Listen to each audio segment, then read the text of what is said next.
Then they would pray. We're going to pray for in the name of the Lord that God might bless you, that God might help you. Praying long prayers, and those prayers never made it out of the room. They just buttoned up against the ceiling somewhere. He said, you're hypocrites because of your greed. Because of your greed. You had more than you could ever spend. These guys were filthy rich. They were like these guys at Enron. Now, he's going to try to say he's not guilty. The guy who's a part of the big Enron scheme. These guys at Lehman Brothers and AIG, they don't have no conscience.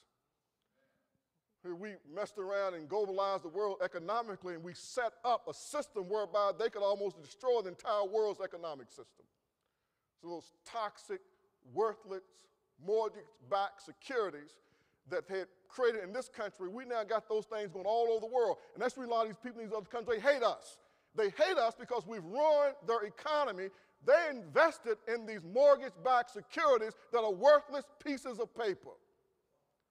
And now these guys and took the government's money and they're voting themselves bigger bonuses like ain't nothing bad had happened. And people acting like ain't nothing wrong with it. It's an absolute mess. Obama got more to deal with than what he ever thought about dealing with. Not only is her going to be great, he's going to be looking like me the next year dealing with them crooks in Washington and in New York. People don't understand what this man is dealing with. A bunch of crooks in high places. And there's no way he can police them because the people who's supposed to police them, they crooks too. Most of these guys, they came right out of the banking industry. The guy he got running the Treasury and Bernanke and those guys. They're a part of the system. They're going to take care of their boys. That's exactly what they're doing. In the name of greed. In the name of greed. And greed will be the destruction of this country. And so now we got enough money to bail out Wall Street and bail out the bankers and bail everybody out, but we can't give people health care. We can't figure out how to do that. Greed. So Jesus indicts the greed of his day in the religious system. The next woe. Verse 15. What are you scribes and Pharisees, hypocrites, for you travel land and sea to win one proselyte, and when you win him, you make him twice as much a son of hell as yourself. That's pretty heavy stuff. He said, your religious evangelism is worthless. He said, you're traveling all over the country trying to win people to your faith. And when you win them, you turn them into a twofold son of hell just like you. You reproduce what you reproducing. You know, I was indicted. I was in the presence of my mentor a couple of weeks ago, Dr. John Perkins. He said something that was quiet in the building. Nobody, it was quiet. You know what he said? He said, in our churches today, we're getting exactly what we preach for. We're getting the level of commitment that we preach for. And we're reproducing what we are. And that's a pitiful sight. That's a pitiful statement for the church today in America. And that's what Jesus was saying about these religious leaders. You're not winning disciples to God. You're not winning converts to advance God's kingdom. You're winning converts that embrace the same value system of immaterialism, selfishness, and greed that you have. We haven't advanced God's kingdom at all unless we win people to love the Lord our God with all their heart, all their soul, all their mind, and all their strength, unless we raise up people who want to really serve God by serving other people. So he pronounces a woe to them because of their hypocrisy, because of their greed, and because of the damage that they cause to other people and the damage they cause to the kingdom of God. It gets worse. Woe to you blind guides who say whoever swears by the temple is nothing, but whoever swears by the gold of the temple, he is obliged to perform it. Fools and blind, for which is greater, the gold or the temple that sanctifies the gold? You see what our heart was. If you had carried your Bible verse, you would miss this. These guys were consumed with materialism and greed. So they say, well, if you swear by the temple, that's not a bad thing. But if you swear by the gold that's on the temple, that's a bad thing. Because the gold is more valuable. The gold is more precious. And Jesus said, you blind fool. Don't you know the gold ain't nothing? It's the temple that's been set aside to God for the worship of God and for the glory of God. It sanctifies the gold.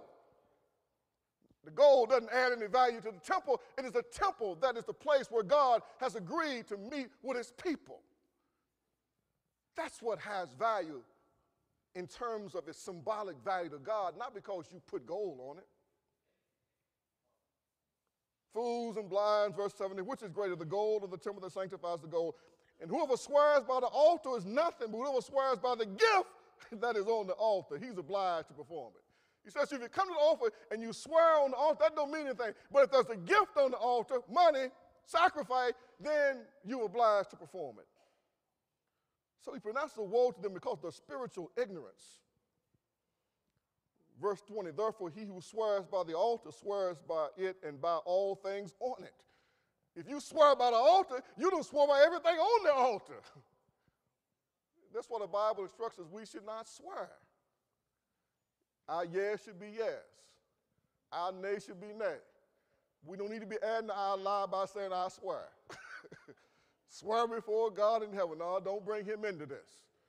Swear on my grandmama's grave. No, don't be great grandma in this because grandma ain't got nothing to do with it either. Either you telling the truth or you telling a lie. Don't be swearing by everybody.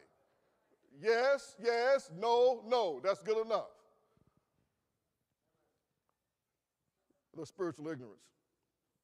He said, but when you swear by the temple, you swear of it and by him who dwells in it. You're swearing by God. When you swear by heaven, verse 22, and swear by the throne of God and by him who sits on it.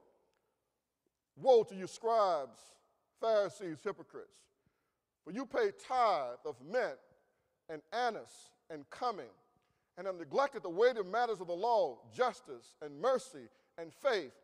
These you ought to have done without leaving the others undone. Wow. These guys took pride in the fact that they were tithers. They gave a 10% of the money that they had ripped people off of. At least they gave 10% back. And they prided themselves on that. And they tied it down to the mint, to herbs and spices. They wanted to make sure if the IRS came, if Betty Crocker came to check their kitchen, everything they had tithed it, a tenth of it, to God. And he says that you should have done. But you didn't care anything about justice. You didn't care anything about mercy. Right and wrong didn't matter to you. He says you should have did your tithing, but you shouldn't have left the other things undone. You shouldn't have left justice unattended to. You shouldn't have neglected mercy. Those things are more important than tithing your income. Tithing your income is important, and we ought to do it. But we ought to be concerned about justice, about mercy, and about faith. These are weighty things in the eyes of God. I would encourage you, because if you don't have anything else to do, to read a couple of articles in the newspaper this morning. One article in the newspaper is about this connection. They connect these young people together. The young man that was killed a couple of years ago, Chase Miller, on the East End. They connect his shooters, and they connect him to Desmond Clark, and they connect him to Antonio Jefferson, and they connect him to Charles Moore, and they connect him to Smoot. They connect them all together. And I said, we told y'all that 10 years ago. There's a one group here that was wreaking all the havoc in the neighborhood and in the community. We told y'all that some time ago. And when they took us to task, the juvenile justice people, the probation people, the prosecuting attorneys people, local judges, and community leaders, we met for them for 2.5 years, and we said, we got to do something about these young people who are wreaking havoc in our neighborhood. And it isn't a whole bunch of them. It's just a few of them. And they told us, y'all don't know what y'all talking about. 2 weeks ago, there's another article in the Charleston Gazette about this latest double murder over in Kanoa City. They're not going to put up with it in Kanoa City. This double murder in Kanoa City, and then they link this young person allegedly back into the juvenile justice system, back into the care system, and then they're talking to principals, prosecuting attorney's office, probation officers, and all of them are trying to hide, say, well, we don't know what to do. And that's exactly what we told them. You cannot continue to release these people back out on the street and nobody know where they're coming from or where they've been. Now, the very acts is starting to judge the system, you see. Read these articles. It's all connected.